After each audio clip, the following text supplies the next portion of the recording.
ओम नमः शिवाय। ओम नमः शिवाय। ओम नमः शिवाय। कैसे हैं आप सभी? आई होप आप सभी लोग बहुत अच्छे होंगे। शिव की कृपा आप पर निरंतर बरस रही होगी और शिव के साथ खुद को कनेक्ट करने की जो ये यात्रा चल रही है, इस यात्रा में बहुत आनंद आ रहा होगा। तो आज आ गए हैं हम डे 3 पर। जो डे 3 है, शिव और शक्ति के रहस्य को समझने की का दिन। आज हम समझेंगे शिव और शक्ति की जो आपस में संबंध है। शिव है चेतना और शक्ति है क्रिया। हमारे भीतर की कॉन्शियसनेस है शिव और हमारे अंदर की एक्शन वाली शक्ति जो है, वो है शक्ति। वो कैपेबिलिटी जो एक्शन लेती है, जो परिवर्तन करती है, वो है शक्ति। और जो बैलेंस बना के रखती है, जो शांत होती है, जो कॉन्शियसनेस यानी कि चेतना को बढ़ाती है, वो है शिव की शक्ति। जब शिव और शक्ति दोनों मिलते हैं, तभी होता है सृष्टि का निर्माण। और ये सृष्टि अ, चलती है सहजता से, सरलता से। अब अगर ये दोनों कोई अलग नहीं है, एक ही है। शिव और शक्ति दोनों ही एक हैं। तो एक का भी बैलेंस, दोनों में से एक चीज का भी बैलेंस अगर गड़बड़ा जाए, तो जीवन में रिजल्ट नहीं आते। शिव यानी कि संकल्प की शक्ति और शक्ति यानी कि क्रिया की शक्ति। हमारे भीतर संकल्प और क्रिया दोनों की शक्ति है। जो बैलेंस होती है, तो बेहतरीन क्रिएशंस होते हैं, अद्भुत संरचनाएं बनती हैं हमारे भीतर। हमारे इस जीवन में अलग अलग चीजों में, अलग अलग दिशाओं में कुछ कुछ अद्भुत क्रिएशंस हो जाते हैं, महान क्रिएशंस हो जाते हैं। तो समझेंगे आज सती और शिव की कथा से शिव और शक्ति के रहस्य को। सती, जो माँ सती थी, वो दक्ष जो कि ब्रह्मा जी के पुत्र थे, उनकी पुत्री थी। और बचपन से ही उन्होंने शिव को अपने पति के रूप में मान लिया था। बहुत साधना की, बहुत तपस्या की, बहुत आराधना की। जंगलों में जाके, पहाड़ों के किनारे, नदी के किनारे बैठकर उन्होंने बहुत तपस्या की, शिव का ध्यान किया, शिव को अपने से पाने के लिए बहुत ज़्यादा तपस्याएँ की और शिव प्रसन्न हुए उनकी तपस्या से और उन्हें पत्नी के रूप में उन्होंने स्वीकार किया। शिव और सती का विवाह हुआ। वो लोग जाकर कैलाश पर सुख से रहने लगे। तभी क्या हुआ कि दक्ष जी ने एक बड़े यज्ञ का आयोजन किया और उस यज्ञ में सती और शिव दोनों को ही नहीं बुलाया। लेकिन क्योंकि पिता के घर था और पिता से प्रेम था, तो सती ने शिव से कहा कि नहीं, मैं तो अपने पिता से मिलने इस यज्ञ में ज़रूर जाऊँगी। आप नहीं जा रहे तो मैं जा रही हूँ। और वो चली गई वहाँ पर। वहाँ जाकर हुआ क्या कि देखा उन्होंने शिव को कोई स्थान ही नहीं दिया गया। शिव जी की कोई बात ही नहीं कर रहा है, शिव जी को कोई सम्मान ही नहीं कर रहा है और उल्टा उनका अपमान किया जा रहा है, उपहास उड़ाया जा रहा है। क्योंकि राजा दक्ष बहुत वैभवशाली राजा थे, बहुत धन संपदा, महल और सेना, राजपाट, पता नहीं क्या-क्या था उनके पास। तो उनके हिसाब से पहाड़ों पर रहने वाले, पत्थरों पे सोने वाले, शरीर पर भस्म लपेटे हुए और उनके गणों के साथ रहने वाले जो शिव हैं, उनका क्या लाइफ स्टाइल है? वो कैसे तो कपड़े पहनते हैं, क्या उनके आभूषण हैं? कोई स्वर्ण नहीं, कोई हीरे मोती जवाहरात नहीं, सिर्फ नाग लपेटे रहते हैं। और शेर की छाल जो है, वो उनके वस्त्र होते हैं। वो सारी चीजों से वो उनको तिरस्कार करते थे, उन्हें वो पसंद नहीं थे शिव। तो इसी वजह से उन्होंने उस यज्ञ में उनको कोई जगह नहीं दी, उनका कोई सम्मान नहीं किया, ना ही उन्हें इनवाइट किया। जब सती ने वहां जाकर वो देखा, तो पति का अपमान बर्दाश्त नहीं कर पाई और उसी हवन कुंड में उन्होंने अपने आप को न्यौछावर कर दिया, अपने आप को उसी हवन कुंड के हवाले कर दिया और अपने आप को उस प्राणों का त्याग कर दिया उसी हवन कुंड में।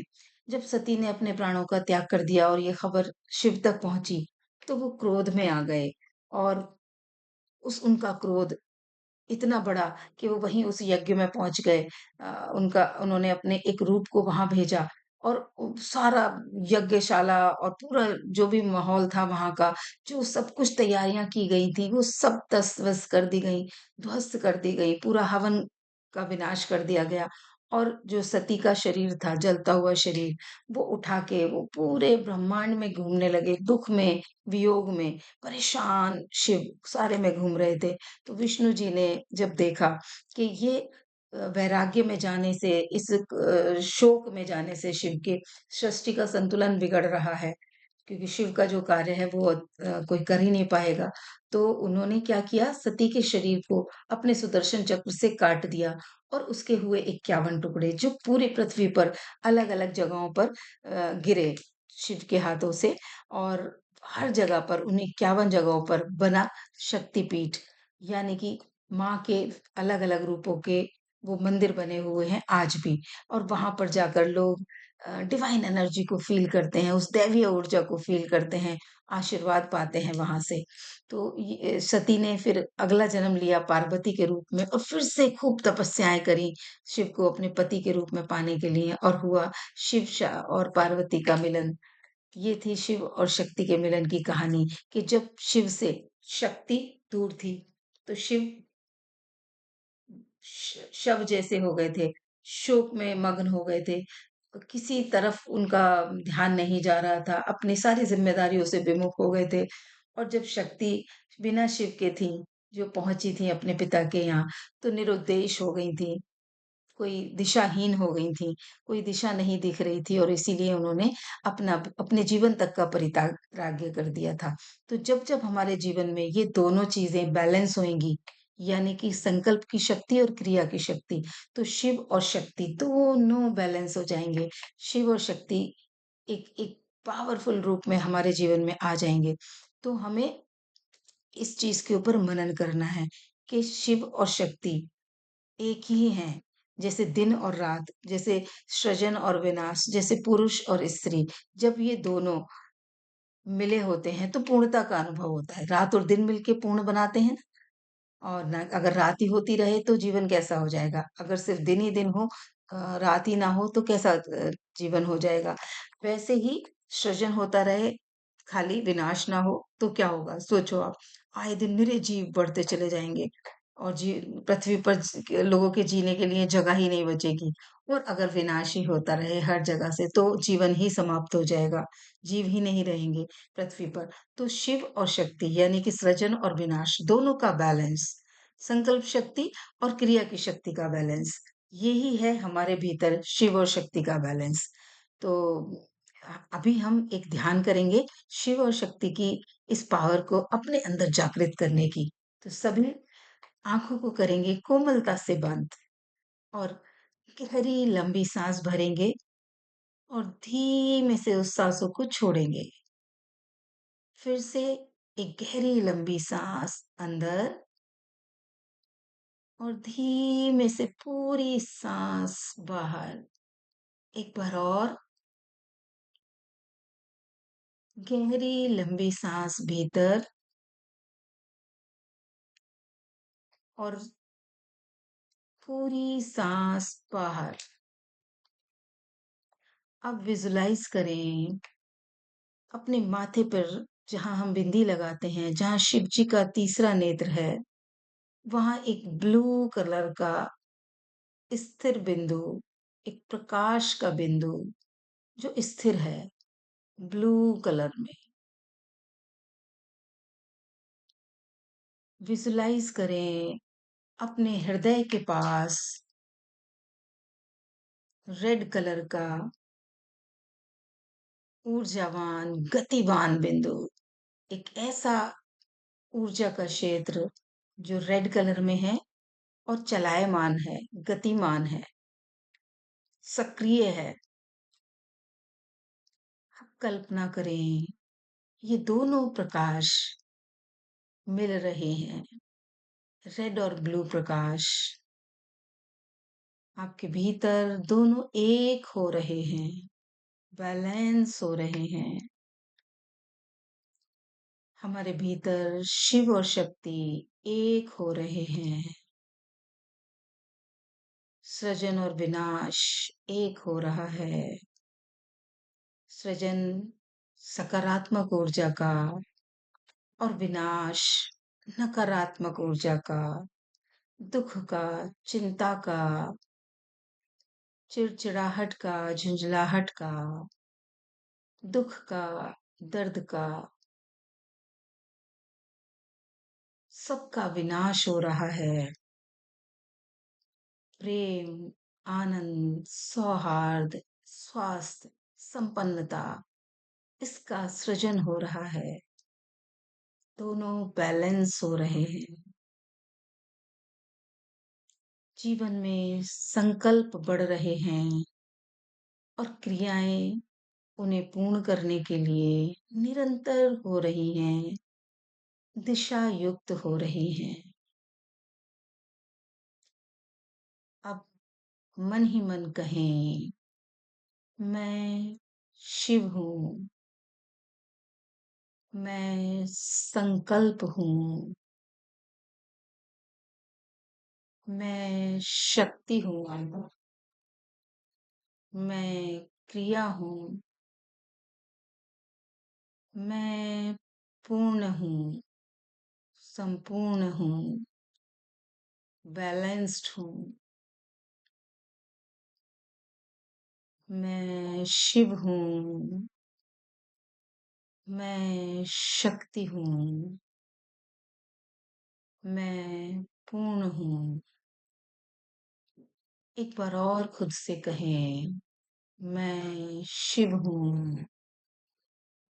महसूस करें अपने अंदर उस मौन को, उस संकल्प को, उस सृजन को। खुद से कहें, मैं शक्ति हूँ। महसूस करें एक्शंस को, क्रियाओं को, परिवर्तन को। फिर से खुद से कहें, मैं पूर्ण हूँ, मैं बैलेंस्ड हूँ, मैं लाइट हूँ, मैं प्रेम हूँ, मैं जीवन हूँ।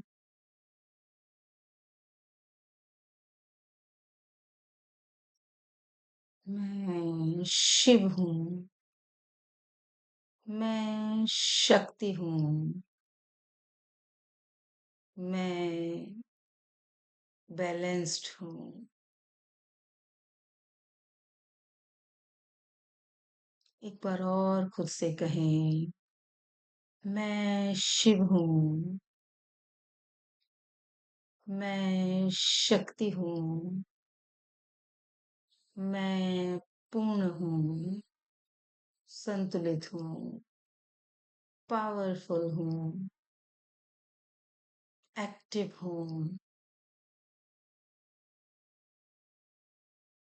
क्रिएटिव हूँ।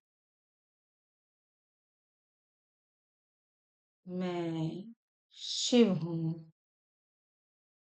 मैं शक्ति हूँ, मैं पूर्ण हूँ।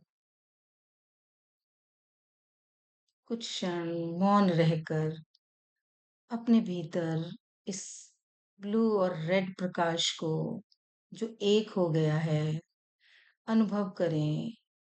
अनुभव करें सृजन और विनाश की शक्ति को, संकल्प और क्रिया की शक्ति को।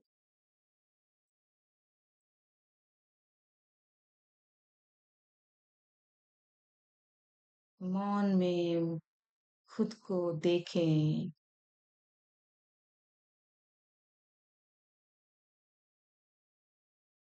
और धीमे से चेतना में आएंगे। सभी आंखें खोलें। इस ध्यान के बाद कैसा अनुभव हुआ कमेंट बॉक्स में जरूर लिखिएगा। आज शिव की उपासना कैसे करनी है? आज ले रहे हैं दो पुष्प, एक रेड कलर का और एक व्हाइट कलर का। जो व्हाइट पुष्प है वो है शिव का प्रतीक, शांति का प्रतीक, ध्यान का प्रतीक, मौन का प्रतीक।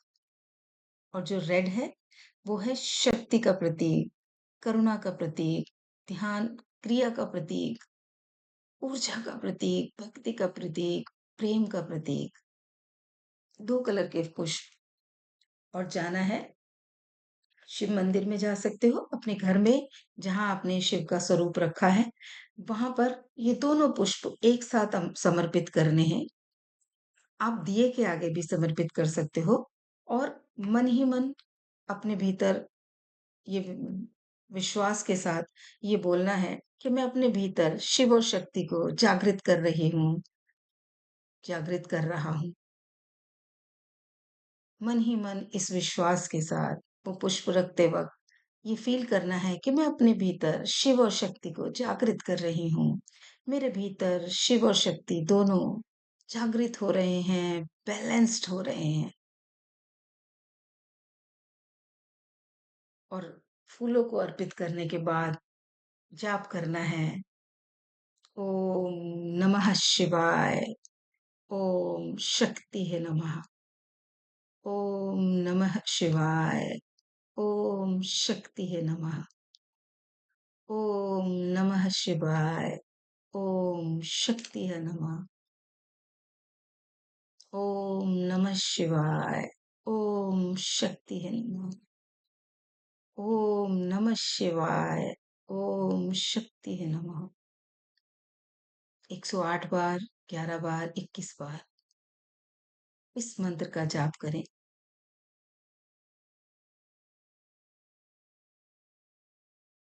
और खुद से कहें, शिव और शक्ति ये केवल देव नहीं है, ये मेरे भीतर के वो 2 पहलू हैं जो एक चाहता है शांति, आनंद, और दूसरा चाहता है परिवर्तन। एक हिस्सा शांति चाहता है और एक हिस्सा परिवर्तन चाहता है, और इन दोनों का संतुलन ही सच्ची शिव और शक्ति साधना है।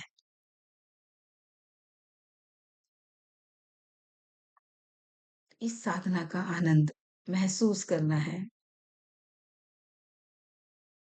और खुद से ये संकल्प लेना है कि मैं अपने जीवन में शिव और शक्ति दोनों को बैलेंस रखूंगी। खुद से आज पूरे दिन कुछ प्रश्न पूछते रहना है। जब भी याद आए तो खुद से पूछना है कि मेरे अंदर संकल्प और कर्म की शक्ति संतुलन में है क्या? क्या मैं जीवन में संकल्प और कर्म दोनों बैलेंस होके करता हूँ?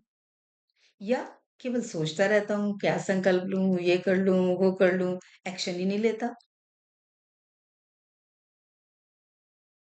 या सिर्फ कर्म करता रहता हूँ, कोई संकल्प ही नहीं रहता? क्योंकि जब संकल्प नहीं होगा, कर्म करते रहोगे, दिशाहीन होता रहेगा। पूरा दिन ये कर ले, वो कर ले, क्या-क्या करते रहोगे, लेकिन जब पता ही नहीं है करना क्यों है, तो किस लक्ष्य पे पहुंचोगे? तो कोई संकल्प नहीं लिया, सिर्फ एक्शन करते रहे, एक सिचुएशन और दूसरी सिचुएशन संकल्प ही लेते रहे, पूरे दिन सोचते ही रहे, ये कर लो, वो कर लो, ये भी करूंगा, वो भी करूंगा, और एक्शन ही नहीं लिया। तो दोनों जगहों पर कोई भी रिजल्ट नहीं आएगा। तो खुद से पूछना है कि मेरे भीतर संकल्प और क्रिया दोनों की शक्ति बैलेंस्ड है क्या? दूसरा सवाल कि क्या मैं सिर्फ सोचती रहती हूँ, एक्शन ही नहीं लेती, क्रिया ही नहीं करती, या मैं सिर्फ कर्म ही करती रहती हूँ, कोई संकल्प नहीं लेती, कोई दिशा ही नहीं है, बस पता ही नहीं, सुबह उठ गए, काम पे लगे हुए हैं, काम करे जा रहे हैं, करे जा रहे हैं, करे जा रहे हैं, बेहोशी में जी रहे हैं, वर्षों से एक ही तरह, एक ही ढर्रे पे जीवन को लेके, कोई लक्ष्य ही नहीं है। तो ये 3 सवाल आज खुद से पूछने हैं, ठीक है? तो आज पूरा दिन शिव और शक्ति के साथ ऐसे ही कनेक्ट रहना है। हमारे भीतर जो संकल्प की शक्ति है, जो मौन की शक्ति है, जो पीस की शक्ति है, वो है शिव। और हमारे अंदर जो परिवर्तन की शक्ति है, जो चाहती है और कुछ नया हो और कुछ बढ़े, आगे ग्रोथ हो, वो है शक्ति। शिव और शक्ति दोनों का समापन, दोनों का मिलन, वही है बैलेंस्ड।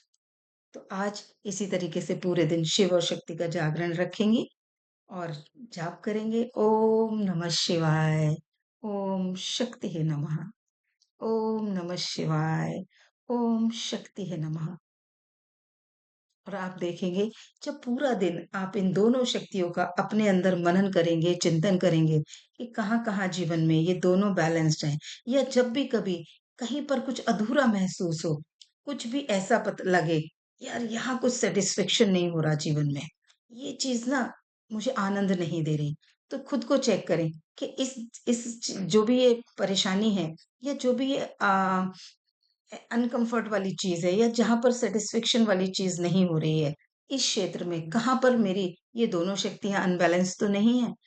100% आपको पता चलेगा कि वो दोनों में बैलेंस नहीं है। अगर स्वास्थ्य खराब है, तो आपने कोई संकल्प ही नहीं लिया कि मुझे स्वस्थ रहना है, और ना ही कोई एक्शन ले रहे हैं जितने ज़रूरी हैं। तो चेक करेंगे खुद को। वैसे ही रिश्तों में है कि जहाँ मौन रहने की ज़रूरत है, वहाँ आप पटाक-पटाक, पड़क-पड़क, तेज़ तर्रार जवाब दे रहे हैं। और जहाँ बोलने की ज़रूरत है, जहाँ हमें आगे बढ़ने की ज़रूरत है, वहाँ हम बोल ही नहीं रहे, और इसीलिए रिश्तों में बैलेंस नहीं है। तो खुद को चेक करते रहेंगे कि आज हमारे भीतर शिव और शक्ति दोनों कहाँ अनबैलेंस्ड हो रहे हैं। और जब समझ आएगा अनबैलेंस्ड है, तो हम उन्हें बैलेंस्ड भी करेंगे। और जब ये संकल्प और क्रिया की शक्ति बैलेंस हो जाएगी हमारे अंदर, तो हमारे भीतर एक परम आनंद की स्थिति उत्पन्न हो जाएगी, जो है शिव और शक्ति के सम्मिलित होने की जो भावना, दोनों एक रूप में आ जाएंगे और परमानंद की प्राप्ति होगी। आप देखेंगे नए नए रिजल्ट आएंगे जीवन में, रिश्तों में मधुरता आएगी, पूर्ण स्वास्थ्य आएगा। तो आज पूरे दिन इस क्रिया में रहेंगे। कल फिर मिलेंगे 4th डे की साधना के लिए। और आज की साधना कैसी लगी, कमेंट बॉक्स में ज़रूर सभी बताएँ। ओम नमः शिवाय ज़रूर लिख के जाएँ, या हर हर महादेव लिखें। ओम नमः शिवाय, ओम नमः शिवाय, ओम नमः शिवाय।